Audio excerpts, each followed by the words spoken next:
Like everything in life, everything has got categories and subcategories, sometimes genres and subgenres. The same applies to watches. This is not about usage or about function like we've discussed in previous videos. This is more brand focused, and we're talking more of brand philosophies, brand identity, and positioning. So those is what we're going to use as a basis to break down our brands into categories. And we're going to break it down into three basic categories: the mainstream brands, the independent brands, and the micro brands. So we're going to define those, talk about their traits, their pros and cons, all in this video. On my wrist today, quick wrist check, I'm wearing the Ming GMT Gilt Edition. Amazing independent watch from an enthusiast owned company in Malaysia. This is What Talk with Francis. I'm Francis. Let's get into it.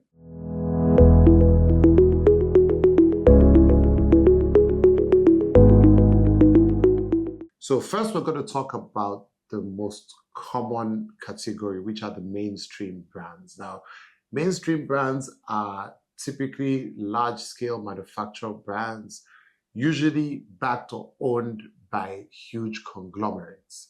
Now, a typical example of the conglomerates are LVMH, who own Sankeoa, Hublot, and Richemont, who own Panerai, JLC, and the biggest, the Swatch Group, who own Omega, Breguet, and a host of other brands. Now, with all those brands that we've mentioned, you probably recognize many of them. Rolex, Patek Philippe. Now, we'll come to those two exactly, further up in the video, but these are mainstream brands, and they are backed by this conglomerate. They have the key traits of them. They usually have large production orders, so you can manufacture up to watches in tens of up to hundreds of thousands per brand. They usually have a huge international presence, ADs everywhere. You can find them in airports, find boutiques all across the world, and always have a huge manufacturing, huge marketing budget. So the key traits of mainstream brands, you find a lot of them have heritage. So a lot of those companies are companies who have outlived their owners and have been around for a very long time. Now, this is probably before they've been acquired by the major brands, which is another key trait, because a lot of them are backed or owned by large conglomerates, like I mentioned earlier. Now, based on that, you would find they have a much bigger marketing budget, which would allow them to be able to market and touch all parts of the globe and make their watches way more recognizable to the end user and not even enthusiasts. I know everybody has heard of a Rolex. That's a typical example of mainstream.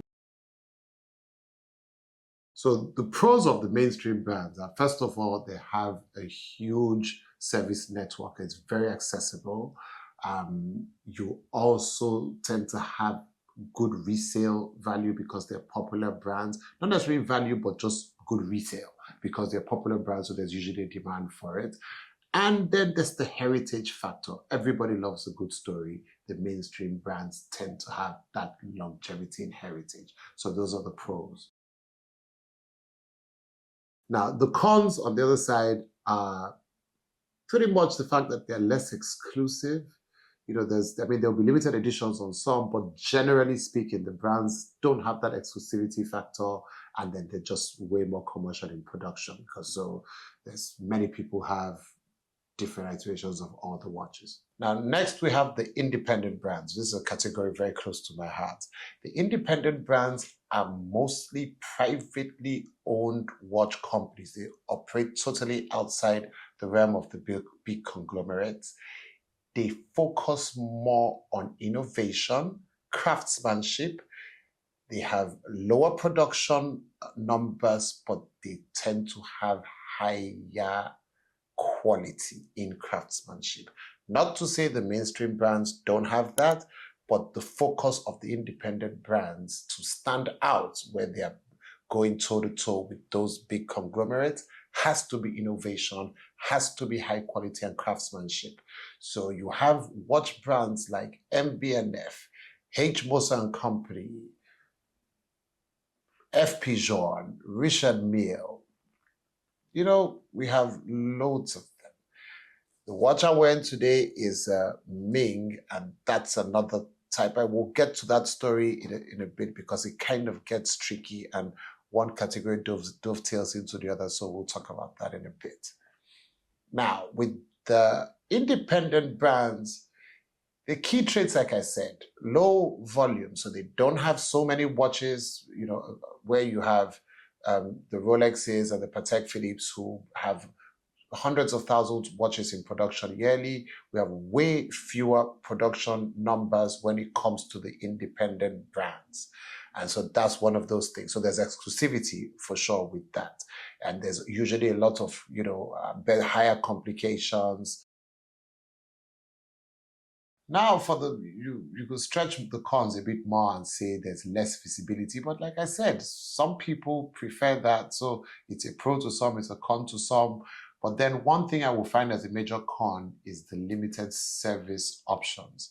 You want to service your watch, as against the Rolex or an Omega where you could service anywhere in the world. With independent brands, you might be hard-pressed to find people who would be able to service it like from third party, and then you'll be comfortable with, and then, you have to send it back to the manufacturer or whatever. So yeah, that might be a con, but if you're playing at that level, I'm sure you'll be fine. Now, the last category is another category that I really absolutely love. Those are the micro brands. Now, the micro brands are usually much smaller companies, usually started by enthusiasts, sometimes businessmen, but usually watch enthusiasts. They're usually internet-based companies who don't necessarily have a brick and mortar presence. Some have started to, but don't have that brick and mortar presence, usually have limited production runs, and definitely no in-house movements with the micro brands. A lot of micro brands, rely on third-party manufacturers like Miyota or Sellita to buy their movements. They focus on design, and sometimes, which are the brands that I like, focus more on disrupting. I like to use that word. It's such a buzzword, but disrupting the basic ethos of watchmaking, so they can put complications that the mainstream or independent brands can charge an arm and a leg for, and put it for a much, much smaller price point, which is a major factor for the micro brands, is that price point. They usually sell from between $500, below $1,000 to $3,000, depending on the complication and depending on the brand. So for me, the pros of micro brands, usually design is very enthusiast driven, and then the price points are usually quite low and affordable. It's a very good entry point into horology and luxury watch buying. Now, the cons, on the other hand, is a lot of the brands don't have proven longevity. You might be loving a micro brand today and then it's gone tomorrow. So there's that. And then, there's always limited production runs, and then quality might be a bit iffy every now and then, but for the price, I guess you can't complain too much. Now, my favorite micro brands are examples that, might be a bit recognizable: Studio Underdog, Baltic, Folland Marie, Dumeru, Fera. There's loads and loads of them. Very good watches. Now, that seemed easy, but here's the tricky part. Some of these categories, just so that I don't confuse anybody, but they tend to be able to dovetail into each other, and let me explain. Let me use two brand examples. Let's use Patek Philippe, which I categorize under mainstream, and then let's use H. Moser and Company, which I categorize under the independent. Now, both companies are family owned. Patek Philippe by the Stearns, and H. Moser and Company by the Meylan brothers. You find that is a similarity within the two companies, but they live and operate in two totally opposite universes. Patek Philippe is family owned, but the family ownership structure is a conglomerate of its own. So they still are able to produce 60,000 and above units of watches in a year, whereas the Meylan brothers with H. Moser and Company are still more design focused. They are more innovation focused, and they are still going to produce that independent level of, when I say freedom-based models that we actually crave. So there is that difference. Rolex is a huge conglomerate, but Rolex is not owned by anybody, it's still run by the Hans Willdorf Foundation till this day. But you don't get more mainstream than a Rolex. So I wanted to clear that up. The lines can get a bit blurred. Like the watch I'm wearing is a Ming. Ming is owned by Thierry Ming, and he's an enthusiast. He fits the description of what you would call a micro brand. But you can also categorize Ming as independence, because there's some Mings that cost $20,000 or more, and there's a lot put into their craftsmanship. There's a lot put into their production process. The watches are stunning and of a higher quality than many of the watches in the micro brand category. So you would find that you can have the lines getting a bit blurred between the mainstream and the independent, but never between the mainstream and the micro.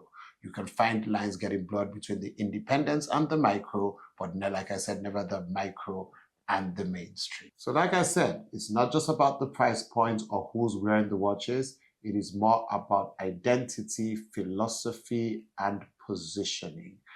Now, which of those three categories do you belong into? Let's talk about it in the comments. Don't forget to like, share, and subscribe. It was fun talking watches. Stay safe, guys.